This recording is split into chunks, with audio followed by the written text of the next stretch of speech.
బయారం మండలం ఉండబడిన ఏ స్థాయి అధికారి అయినా పర్వాలేదు, ఏ కులమైనా పర్వాలేదు, మీకు గాక మానసికంగా వ్యక్తుల ద్వారా ఒత్తిడి వచ్చినా, రాజకీయ పార్టీల ద్వారా ఒత్తిడి వచ్చినా, ఆ ఒత్తిడి ఏ రూపంలో ఒత్తిడి జరుగుతుంది?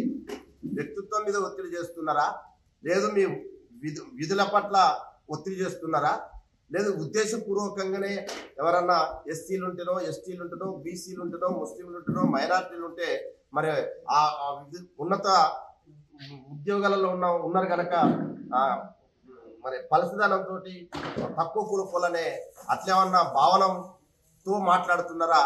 అట్లాంటి వ్యక్తులు ఎవరన్నా ఉంటే ఖచ్చితంగా భర్త పూజ తప్పదు. ఎందుకు అంటే ఇవాళ డాక్టర్ బిఆర్ అంబేద్కర్ గారు ఎంతో కష్టపడి ఎన్నో అవమానాలు పడి ఈ దేశానికి దిక్సూచిగా భారత రాజ్యాంగాన్ని రాసిన గొప్ప వ్యక్తి తక్కువ కులం. కాబట్టి మీరు అట్లాంటి పద్ధతుల్లో మరి ఎట్లా కులం తక్కువ ఉన్నారని చెప్పేసి తప్పుడు సోషల్ మీడియాలో పెడితే మాత్రం ఖచ్చితంగా మరి మొత్తం సమూహం అంతా ఒక్కటైతుంది. అట్లాంటి తప్పుడు వార్తలు పెట్టిన వాళ్ళ ఈపు విమానం మోత మోగుతుంది అనే విషయాన్ని కూడా నేను గుర్తు చేస్తున్నా ఎంఆర్పిఎస్గా. కాబట్టి మిత్రమా, నువ్వు ఇంకోసారి అట్లాంటి పద్ధతుల్లో సోషల్ మీడియాలో పెట్టకు. అది వ్యక్తిత్వం మీద ఆ పోస్ట్ వస్తుంది, కలర్ మీద పోస్ట్ వస్తుంది, తర్వాత వృత్తి మీద పోస్ట్ వస్తుంది. అది సరైన పద్ధతి కాదు.